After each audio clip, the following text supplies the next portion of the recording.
ഇന്നത്തെ റെസിപ്പി നല്ല ക്രിസ്പി ആയിട്ടുള്ള ഒരു ലേഡീസ് ഫിംഗർ ഫ്രൈ ആണ്. അപ്പോൾ അതിന് മുമ്പായിട്ട് എൻ്റെ ചാനൽ ഒന്ന് സബ്സ്ക്രൈബും ലൈക്കും ചെയ്യാൻ മറക്കല്ലേ. ഇവിടെ ഞാൻ എടുത്തിരിക്കുന്ന 4 വെണ്ടയ്ക്കയാണ്. ഇതുപോലെ മുകളിലൊന്ന് കട്ട് ചെയ്ത ശേഷം നമുക്കിതിൻ്റെ നടുക്ക് 3ആയിട്ടൊന്ന് കട്ട് ചെയ്യാം. ഇത് വിട്ടുപോകാതെ പോലത്തെ കട്ട് ചെയ്യണം. മുകളിൽ ഇങ്ങനെ നിന്നിട്ട് 3ആയിട്ട് കട്ട് ചെയ്യണം. ഞാനിപ്പം കാണിക്കുന്നത് പോലെ ഇതുപോലെ വിട്ട് നിൽക്കണം.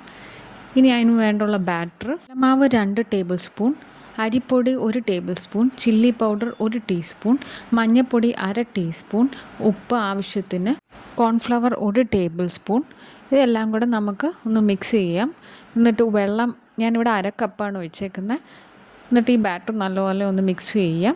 ഇനി നല്ല ചൂടുള്ള പാൻ എടുത്തിട്ട് നല്ല ചൂടുള്ള എണ്ണയിൽ നമുക്കിതിടാം.